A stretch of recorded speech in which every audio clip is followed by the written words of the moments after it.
Bom, vamos lá. Campeonato Carioca acabou. Fluminense vice-campeão.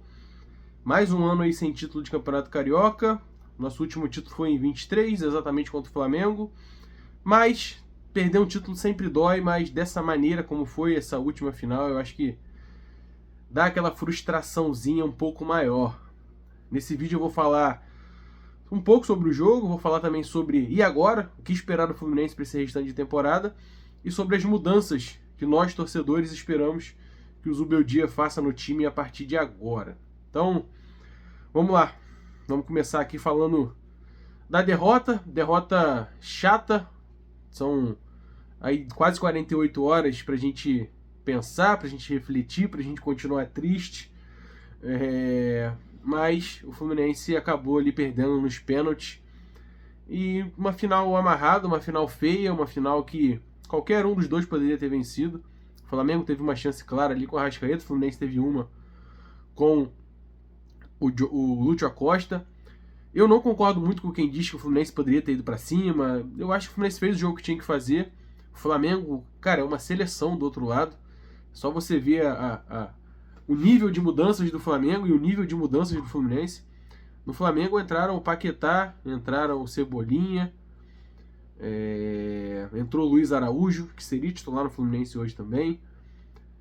E no Fluminense entrou Guga, Otávio e Savarino. Savarino passa, o Guga tem feito uma boa temporada e entrou o Otávio, jogador que não agrada a torcida nem um pouco, desde o ano passado, atuações muito ruins,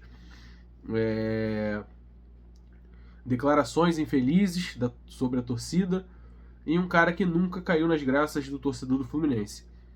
Mas pênalti não é loteria, pênalti é qualidade, e na qualidade os jogadores do Flamengo, que tecnicamente são infinitamente melhores que os do Fluminense, bateram com maestria e fizeram os gols. O Fluminense, por sua vez, fica vários sis aí, por que o Martinelli não bateu, por que o Canóbio não bateu, o próprio Gemes, talvez, o Freitas, que bate bem na bola.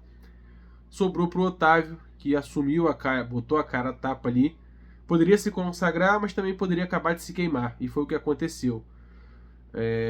Não tem mais clima pro Otávio continuar jogando no Fluminense. Ele inclusive postou uma declaração ontem, se lamentando ali. O Paulo Brito também postou uma notícia de que ele pensa em sair. Eu acho que a saída seria o melhor para ambas as partes. O Otávio não deu certo no Fluminense, é um jogador com salário altíssimo e que tem mercado no Brasil sim em alguns clubes. Dizem que o salário dele gira aí na casa dos 800 mil, mas o Fluminense pode se livrar dele aí pagando metade ou pagando uma boa parte, que dá para dar uma aliviada na folha. Sobre o Guga, são muitas teorias, né, de que o Guga é flamenguista, que isso e aquilo, mas o Guga fez grandes jogos contra o Flamengo nesse recorte recente. Também foi corajoso para bater, bateu muito mal e perdeu, mas não vou jogar aqui a boa temporada que o Guga vem fazendo até agora por esse pênalti perdido. É óbvio que a gente fica puto, a gente lamenta, a gente fica pensando, mas já passou, agora bola para frente.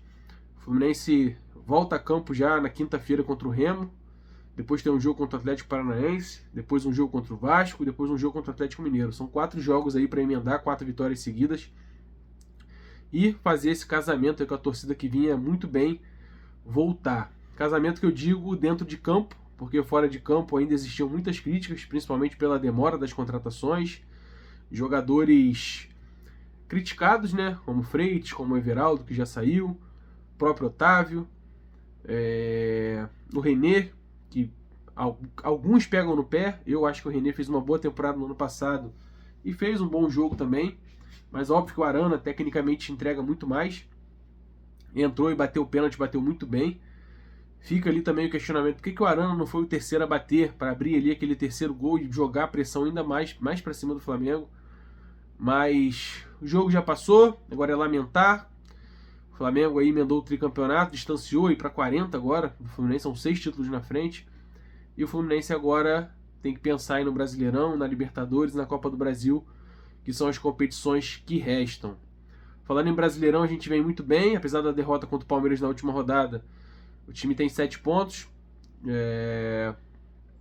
E tem tudo aí para emendar essas 4 vitórias, como eu falei minutos atrás. Bom, vai pegar o Remo, que é um adversário que está na parte de baixo da tabela, que ainda não venceu também. Sofreu empates ali nos finalzinhos dos jogos. Poderia estar com uma pontuação melhor. Trocou de treinador, o Osório foi demitido. Mas o Fluminense tem a obrigação de chegar lá em Belém do Pará e vencer esse jogo. Tem um time muito mais forte, tem jogadores melhores e um futebol que agrada. Vi muita gente criticando o Zubeldia, pedindo para trocar. Cara, discordo totalmente. O Zubeldia faz um bom trabalho no Fluminense.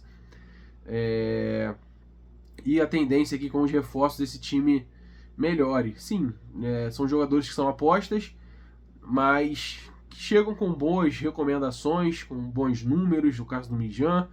O Castilho, que vem fazendo uma boa temporada, centroavante argentino. O Arana pode assumir essa posição. E o maior debate hoje é o Savarino, no lugar de quem o Savarino entra. Para mim é simples, para mim entra no lugar do Canóbio.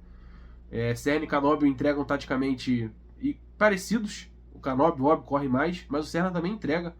E o Serna entrega gols e assistências, coisas que o Canóbio não entrega.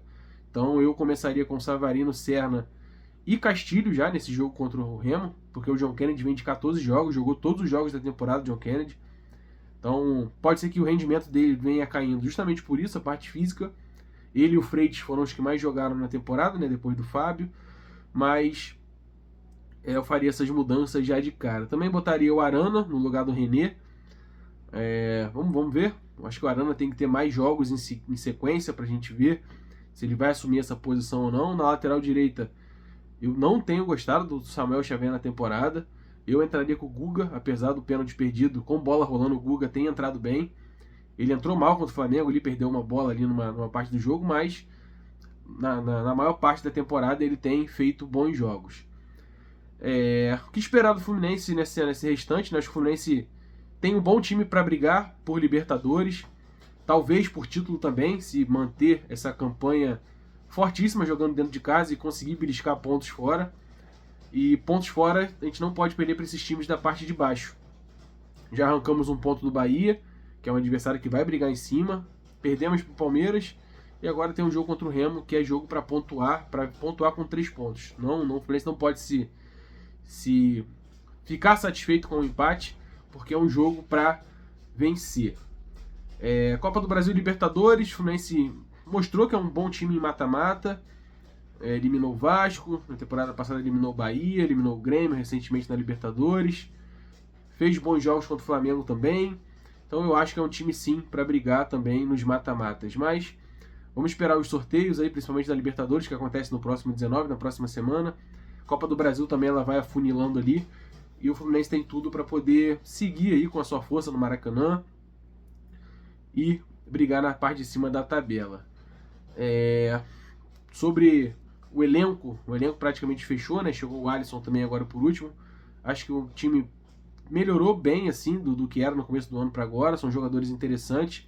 A tendência é que o Mijan lá seja titular, ali jogando pela esquerda com o Gêmeos. O Gêmeos que foi o melhor da final, jogou muito. Se foi testado e se provou, a gente espera que ele continue assim, porque é um cara que pode ser muito importante. Tem apenas 25 anos, pode ainda evoluir, né? Continuar ganhando bagagem para poder ajudar o Fluminense nessa temporada. Então, para o jogo de amanhã, a minha escalação seria Fábio, Guga, Gêmeos, Mijan e Arana, Hércules e Martinelli. O Hércules até o Bernal voltar, porque o Bernal voltando para mim é o titular. Dá mais liberdade para o Martinelli. Lúcio, Savarino, Serna e o Castilho. Acho que o Castilho também, pelo investimento, tem que começar essa partida. E agora aí com a chegada dá para também dar uma descansada pro John Kennedy. São características diferentes, acho que o John Kennedy vai ser importante pro Fluminense no restante da temporada. Mas é um jogo aí já pro Castilho ganhar minutagem e a gente começar a avaliar mais de perto, né? Que a gente se baseou muito ali pelos 2 jogos contra o Flamengo. Quem acompanha o futebol argentino viu mais um pouco também, mas eu acho que agora ele vai começar a ser testado de verdade. Então é isso, esse é o vídeo. Se inscreve no canal, deixa o like e tamo junto. Abraço!